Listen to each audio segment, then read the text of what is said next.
السلام عليكم، ازيكم عاملين ايه؟ يا رب تكونوا بخير. ان شاء الله هنعمل مع بعض الزبدة الفلاحي الجاموسي من الالف للياء، وكمان هتكون معاكي في البيت، مش محتاجة ان انت تشتري زبدة من بره علشان تعمليها او ان انت تشتري اي مكونات من بره. ان شاء الله هنعملها اقتصادية وهتحتفظي بيها من السنة للسنة، وكمان لو انت حابة ان انت تسيحيها وتطلع معاكي سمنة جاموسي. ان شاء الله الفيديو بتاع النهاردة هيتكلم عن كل حاجة، بس اهم حاجة لايك للفيديو واشتراك في القناة لو انت اول مرة تشوفيني وتتابعيني. اول حاجه كده معايا كيلو لبن او الكميه اللي انت حابه تعمليها. انا بعمل الخطوات دي يوميا وبحتفظ بالكميه اللي انا بطلعها من القشطه. غليت اللبن كويس قوي وركنته على جنب لحد ما برد خالص خالص، واحتفظت بيه في التلاجة ليله كامله. يعني عملت الخطوه دي من بالليل ودخلت اللبن التلاجة، والصبح شلت القشطه اللي طالعه على وش اللبن، وهكذا كل يوم في علبه في الفريزر لحد ما كونت معايا حوالي كيلو من القشطه الجاموسي البيور اللي هي طالعة حالا من اللبن. بس اهم حاجة نقي او اختاري حد يكون كويس قوي قوي انت تشتري منه اللبن. اشتريه من الفلاحين او من واحد يكون بيبيع لبن وتكوني انت متأكدة منه. لو اللبن عليه مية مش هيطلع معاكي قشطة، ولو اللبن اللي هو المبستر اللي موجود في العبوات برضك مش هيطلع معاكي وش قشطة. فاستغنى عنه لانه ما ينفعش ان انت تعملي فيه الخطوات اللي احنا هنعملها. تمام كده احتفظنا بكمية القشطة اللي احنا هنعملها. بس اهم حاجة احتفظي بيها في الفريزر علشان انت هتلمي كمية من القشطة، لان ما ينفعش ان انت تعملي كمية قليلة هتطلع معاكي كمية من الزبدة بس هتكون قليلة. الافضل ان اقل حاجة للكمية تكون كيلو من القشطة.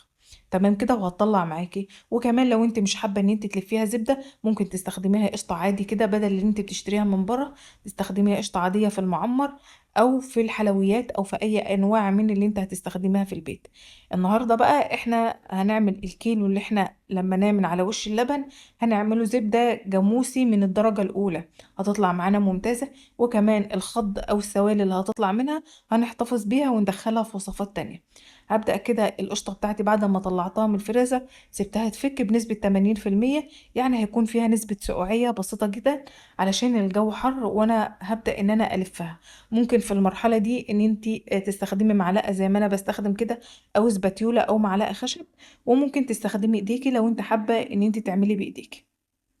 حد هيقول لي ينفع احطها في الخلاط؟ اقول لك بلاش، هتكون تقيلة قوي قوي على الخلاط وممكن يتحرق معاكي.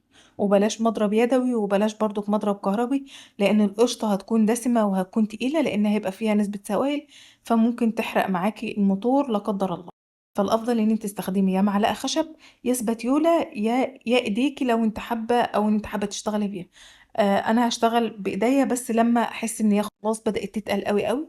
في الخطوات دي او في المرحلة دي اشتغلي دقيقتين، يعني لفي دقيقتين زي ما انا بلف كده وريحي ايديك شوية، لان هي عايزة مجهود ممكن تاخد منك نص ساعة او تلت ساعة حسب الوقت اللي انت هتعملي فيه. بدأت تطلع معايا خض بس خض بسيط.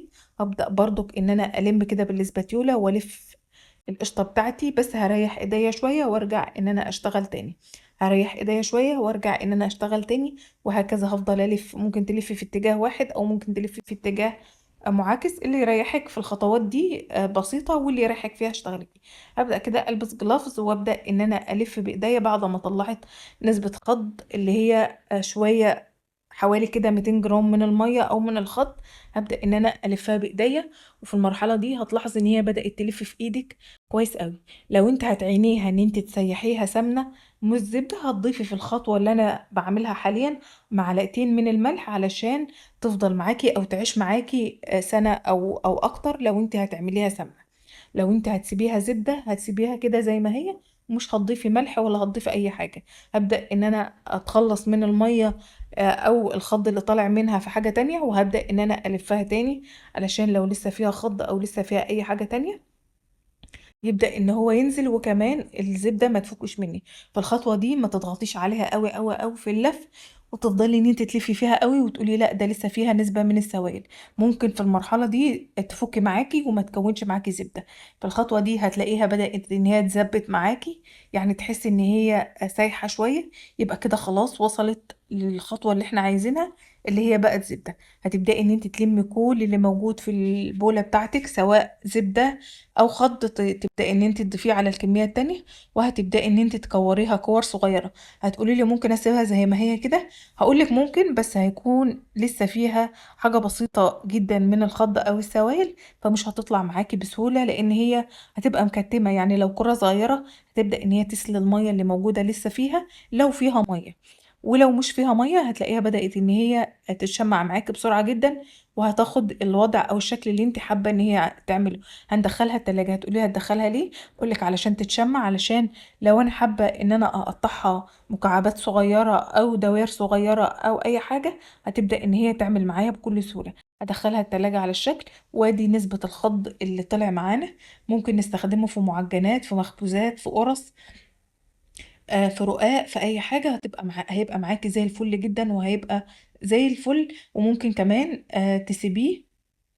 لو انت مثلا عندك مش فلاحي هيبقى كويس قوي قوي قوي فيه، وهيبقى زي الفل.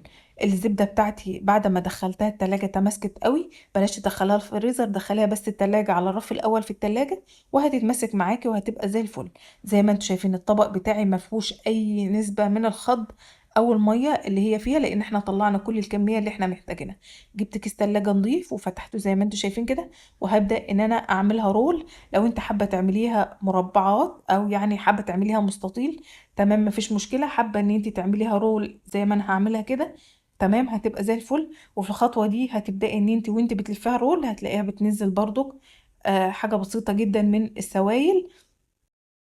ده حاجة كويسة قوي، لان لما انت بتحتفظي بيها هتلاقيها بدأ ان هي تتماسك، وتبقى معاكي زبدة ما شاء الله، وريحة وطعم، وحاجة كده مضمونة 100%. انت اللي عاملاها على ايديكي، مش مخلوطة بأي مواد صناعية او نباتية، او زبدة مغشوشة بدقيق ذرة او ردة او اي حاجة من اللي موجودة في الاسواق اللي احنا بنسمع عنها.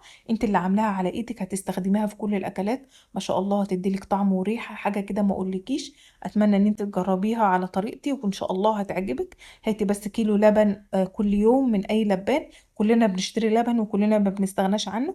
اغليه، وابدأي ان انت شيلي الوش بتاع القشطة اللي فوق، واحتفظي بيه بالتلاجة لمدة بس شهر. هتعملي ما شاء الله 700 جرام من الزبدة طبيعي، حاجة كده ما شاء الله، ريحة وطعم وحاجة كده ما اقولكيش. هتستخدميها في كل الأكلات وهتطلع معاكي ممتازة. ممكن تعملي بيها الفطير، تورقي بيها الفطير، هتطلع معاكي زي الفل. وممكن تستخدميها في الأكل، ممكن تستخدميها في التحمير، تطلع معاكي زي الفل. ممكن تعملي كميات وتركنيها في الفريزر وتعمليها سمنة.